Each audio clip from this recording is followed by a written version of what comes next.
You know, when we think about getting more done, our minds immediately go to things like speed and efficiency and just moving faster. But what if I told you the real secret to effective multitasking isn't about speeding up at all? What if it's about slowing down? Today we're going to dig into a really powerful and kind of counterintuitive idea for managing it all. Okay, so to get started, let's just dive right into a high-stakes scenario. Imagine this. Alarms are blaring, there's chaos all around you, and you have to make a critical decision right now. What you do first, well, it matters more than anything else. So think about it for a second. A real fire in a building. What is the very first thing you're trained to do? I'll give you a hint. It's not to run, and it's not to start grabbing things. The right answer actually tells us something profound about how our brains handle pressure. Any kind of pressure, really. See, that answer, it isn't just about a fire safety protocol. Nope. It's actually a fundamental psychological principle that applies to pretty much every stressful moment we face. It's the key to understanding how we perform when the heat is on. Okay, so in any crisis, we're basically operating in one of two modes. On one side, you've got the heightened state. That's the anxiety, the stress, that foggy feeling that just takes over when we're overwhelmed. But on the other side, you've got the composed state. You're calm, you're cool, and most importantly, you're thinking clearly. And here's the kicker. You can't be in both places at once. So here's the bottom line. Your ability to think, to make good decisions, is directly tied to your ability to stay calm. When you're in that heightened state of anxiety, your problem-solving brain, it kind of just checks out. It goes offline. So composure isn't just sitting still. It's the active ingredient that unlocks clear thinking.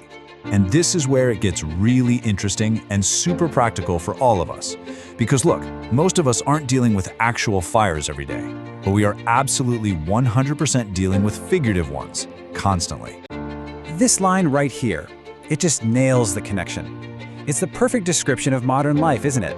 A constant juggle. And that juggling act, well, it creates its own kind of heat. Think about it, an inbox that just will not stop. Competing projects pulling you in different directions, those impossible deadlines. Each one is like a little fire. Now, they might not cause a full-blown panic attack, but what they do is create that exact same heightened state of anxiety and stress that just simmers under the surface all day long, totally clouding our judgment. So if that's the problem, this constant simmering stress, what's the most fundamental thing we can do about it? What is the real first step to actually getting a handle on it all? And the source material gives us this fantastic word, recalibrate. I love this concept because it's an action, it's intentional. You aren't just waiting around hoping to feel calm. You are actively adjusting your own internal settings, bringing yourself back to a starting point of clarity. You're taking back control. And the way you do it, it's almost ridiculously simple. The next time you feel that pressure building, all those deadlines piling up, just stop. For 1 second. Take one single deep breath. In that tiny moment, you're making a choice. You're choosing to recalibrate. You're choosing to shift from that stressed out state back to a composed one. And this is really the whole shebang. We've been taught our whole lives that handling more means moving faster.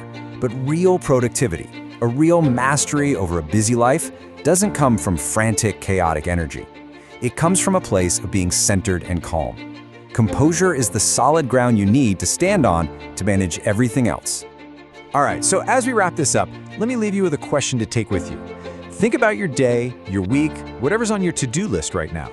What's that one fire that feels the most overwhelming? And how would your approach to it change if your very first move wasn't to rush in, but just to stop, take a breath, and recalibrate?